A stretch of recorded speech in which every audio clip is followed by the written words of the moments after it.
Okay, well, I'm doing this video because this is what you guys wanted to see. You guys wanted to see it tonight, so I'm going to do my best to give my pretty much instant reactions, my complete takeaways from the entire game, everything that I saw. And yeah, let's just get right in the video so we can talk about it.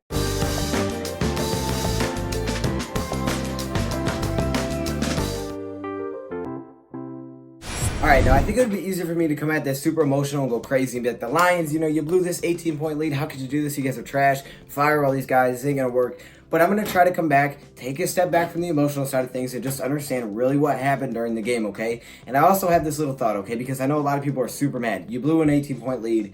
People are mad about that. Understandable. You should be mad about that. We shouldn't have blew that lead, especially in the fourth quarter. But think about it like this. If the Lions were down 24-6 heading into the fourth and we came back and tied, wouldn't people be like, oh, I mean, at least we tied. We didn't even lose to this team. Now, yes, you would have rather had the win, but at least we tied, right? So I think the emotions would have been a little bit different there. So I want to look at that in that mind. Now, obviously, they didn't happen, and you could say, you know, that's the same old line, but I don't think it is. I hate that phrase, and I'm going to bring it up. Basically, I'm simply going to go through my takeaways here, look at some good, look at some bad, understand what happened, give you a quick summary, and then that's going to be it for the video, okay? So let's just get right into this thing. You all saw the game with me, all right? We had tons of people in there, but if you didn't, the Lions tied 27-27 with the Arizona Cardinals for week 1. Now, like I said, we tied, and the first thing is, at least we proved ESPN wrong, right? They said 0-11 start, and we tied, so automatically they're wrong. We're better than they thought that we would be, at least for the first 11 games. So there we go. Let's give a round of applause. No one's clapping. Okay, anyways, we did, right? We did exceed maybe ESPN's expectations of, what was it, 38-10 loss. So I guess that's a little bit better, but I understand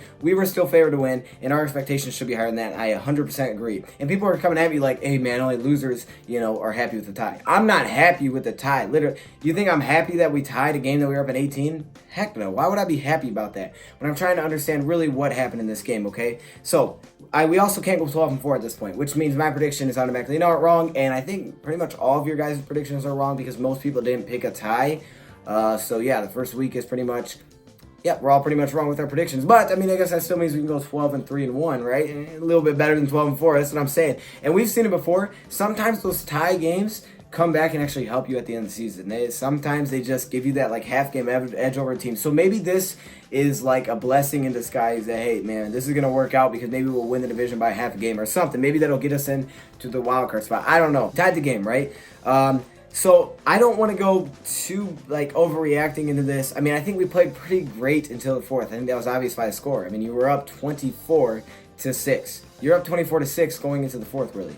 And honestly, up to that point, we played pretty much a great game. Now, I think it would have been crazy for me to believe that the Arizona Cardinals weren't going to start scoring. I mean, I didn't believe it during the game, but as I made my prediction, 24-20 Lions, I did understand that I thought the Arizona Cardinals were going to put up points. I've said it. I thought it would be earlier in the game, but at some point, I thought they would put up some points. That's why I gave them 20 points.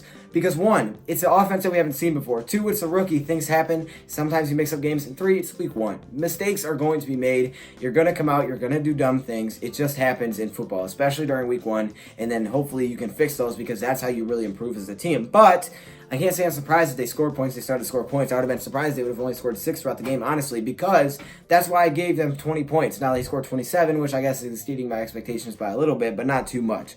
Now, looking at Darrell Bevell's play calling, I thought it was really good. I thought it was pretty good overall. Now, that one that he called the timeout, right? He called the timeout and it came back, and the Lions really would have won the game because I think it was Ty Johnson or J.D. McKissick. One of those guys, I think it was McKissick now that I think about it, who was gone. He was literally gone. I think Matthew Stafford audible to that play, and, you know, Darrell Bevell was kind of worried, and he's like, no, timeout. And I think hindsight's 2020, right? That's what everybody would say, hindsight's 2020. And I think that's a good situation for that because at the time, let's be honest, let's look at what the defense is doing. They're bringing the blitz. Everybody's coming at him, and he's out there. He's the offensive coordinator. This is the guy that we brought in. This is the guy that wanted to change our offense, Darrell Bevell, right?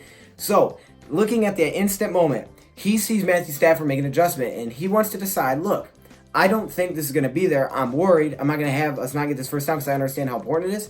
I'm going to call a timeout, and we're going to run something different, okay? I can understand it at the time, right? Because Darrell Bevell, that's the decision you have to make. You're the offensive coordinator, okay? Now, if you want to say he shouldn't because Stafford already made his audible, that's fine. If you made an audible, I'm not sure. But now, I definitely can understand the argument on what did we run when we came out of that. I'm not sure exactly what we were doing. We ran pretty much everybody it looked like deep, which didn't make any sense to me at all. I don't know why we didn't go kind of short trying to get the first. We pretty much put everybody deep and we just kind of chucked it. I don't know if that was a breakdown, what the heck happened on that last play. either way, Stafford was upset. But again, I can't fault too hard on Darrell Bevell because yes, it was a mistake looking back at it, but if he would have changed the play and that we had a big play after that, because that's kind of what it looked like. I think he was expecting the blitz and hoping that it'd be a one-on-one route that we could complete. And I think if that would have happened, then obviously it would have been like, oh my gosh, Darrell Bevell, you're a great, you made a great decision. So I can't be too mad, but again, it is a mistake, and he's got to take the lump, right? He made the big mistake, and if he's going to take blame for it, I think it's fair to put the blame on him for that. I want to first off take a look at players that did well today, players that stood out to me that played good. First guy, Matthew Stafford, okay? Matthew Stafford played great, and if you want to come in here and say Matthew Stafford didn't play great, he's trash, like Tyler Cardinals, fine, by all means say that. I don't think that's true at all. Stafford was 27 for 45, and a lot of those passes that were complete were late in the game because there was like 30 seconds. They had to try to score quick as they could. And he was 385 yards, 3 touchdowns, and 0 interceptions.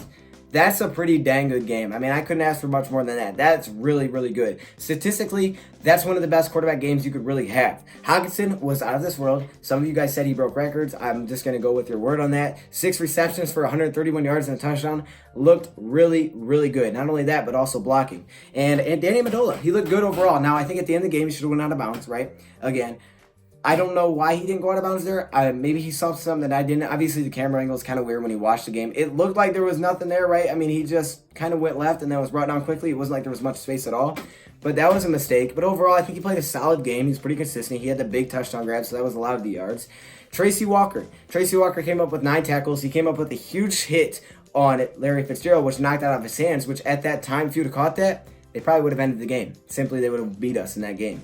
But because of that big hit, knocked that out of his hands, so he came up with 9 tackles. He also came up with an interception that was kind of overshadowed because, like, that very next play, we fumbled on offense. And again, now I'll get to that in a second on the bad category. But basically, we fumbled right back. And that kind of overshadowed the big play that Tracy Walker made. So we did come up with turnover, and that was something that we had to improve on, and we did. We at least got one. Rashawn Melvin, when he was healthy, I thought he played a pretty good game overall. Not even looking at his tackles. I mean, he did have 8 tackles, which was second on the team. But overall, Rashawn Melvin played really well covering when he's healthy, and I think we found a pretty good number 2 cornerback, at least through week 1. Devon Kennard, 3 sacks. He blitzed a lot because it didn't look like our defense line was playing too great there. They were really protecting those guys well. They were double teaming Trey, and they had to blitz a lot. And Kennard, overall, he made some plays, 3 sacks. I mean, you can't ask for much more than that. And Matt Prater, I mean, we should expect this 55-yard field goal. He made 2 field goals. Matt Prater was solid, consistent. We relied on him early. We relied on him late to keep the game tied, and he did his job. Now, the bad side of things. I don't want to put too many people on here because I hate doing that. But Taylor Decker. Now, you can put other offense linemen on here for sure. Frank Ragnow struggled at times. Rick Wagner did as well. Glasgow had a holding penalty, I believe it was. But overall, Taylor Decker, he struggled. Taylor Decker gave up a lot of hurries, gave up a lot of pressures, and really we had to adjust to the point where we had to put a tight end out there and help block. That took away one of our weapons later in the game, so that makes it kind of hard. But we had to do that because Chandler Jones, Terrell Suggs, were really just dominating that tackle position. So we made the adjustment, but he was struggling a lot early, making a lot of flags. Jamal Agnew. I mean, this is an obvious one. He definitely hurt his stock here. For doing a stock watch, he hurt it. He had 3 kick returns for 48 yards, which is not good. That's like 16-yard average. Not good on kick returns. And he also had 5 punt returns for -2 yards. I'm not making this up. -2 yards. That's a problem, okay? So overall, Jamal Agnew struggled very bad. He also muffed a punt that gave them the ball right there. Now, our defense held, and we held them to field goal, which I'll get to in a second. But overall, that's a problem. And then finally, decisions. We made a lot of dumb decisions, okay? Darrell Bevell's decision was dumb. Hindsight's 20/20 again. So I think we made a lot of decisions that were bad, and I'll get into that real quick here in the summary. So basically, my summary is this. Offensively passing, I saw a huge improvement from last season. I thought there was a lot of things mixed up. The tight ends were great. It was awesome that we added them to the team because they added a lot to our passing game. And overall, we seem to be passing the ball pretty well. Now, the run game kind of struggled, right? We averaged just over 3 yards per carry with most of our big main running backs. So that wasn't great. But again, Stafford, had our highest average, for 3 carries for 22 yards. But overall, running the ball solidly, consistently was about 3 yards. So that's not great. It has to be better. We weren't able to really break anything. And we weren't able to shut out the game because of that necessarily. So offensively passing, I like the mix. I like the mix from Darrell Bevell, okay? So if I'm not just going to go off on him, I did like the mix. We saw some improvements there. Now, defensively, I think we were too conservative late in the game, and I think that was kind of obvious. We were backed up way too much. We should have at least mixed in a few things, right? Because being way too conservative, there was just too much time for that. And I'll take the blame. If you want to watch live stream and you're like, hey, man, you said that this is okay. I'm trying to think of it in a positive manner. I was hoping it would be okay, but it wasn't. But looking back on it, again, hindsight's 20/20. we should have been more aggressive. We weren't aggressive enough, and that was a problem. Now, we also held up in overtime, and I think this is something that the defense should get some credit for. Yes, they blew an 18-point lead. Yes, they gave up a field goal. But then, they gave up that field goal off a big Larry Fitzgerald first down grab, right? So you're in position. They could have just easily went down and won.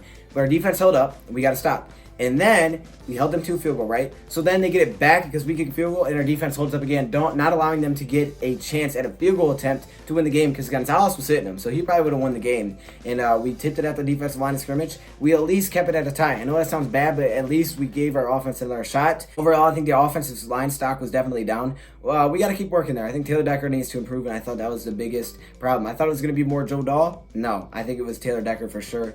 And look, I'm not happy. I'm not trying to say, come on this video and be like, hey, I'm happy we tied. Let's go. No. But if I look back on it, honestly, we're an away team. It was our first game. Things are going to happen. And if we looked at it from a different point of view, like we're down 6-24 and we tie the game, we're probably not as mad. Now, I know that's a different way and that's a completely different outcome. And maybe you're like, well, at least we showed signs late in the game. Sure. But I think we just got to forget about the same old Lions phrase. Look, this is a new team. We're a different team. It's a new team every year. Let's move on from that flip phrase and understand. We tied the game. No, nothing is lost. It's not like the season is over. If we lost that game, that would have been embarrassing because we were by 18, but at least we held on. I'm not happy about the tie, but I have to take a step back and understand, really trying to understand what happened during that game. There was some good, there was some bad things to work on for sure. Just let me hear your thoughts in the comments below. I'm not in the best mood right now because, again, it was a tie, and I'm also kind of tired. My voice is like gone from that game. I'm like completely drained. So this week we'll have some more videos for sure. Next week we'll be back versus the Chargers at home for the home opener. I'm excited. You guys should be too. Don't be too upset by this. Don't be too upset by this. And I know if you don't listen to me and you're like, no, you're wrong, I'm allowed to be upset. You can, but I'm just saying, okay, it's a tie. Let's just move on. It's a tie. We didn't lose. We tied. We got some good out of it. Let's take the good and let's move on to week number 2 and then work on the bad. All right? So that's just my thoughts. Thank you, Prop, for watching, and I'm out.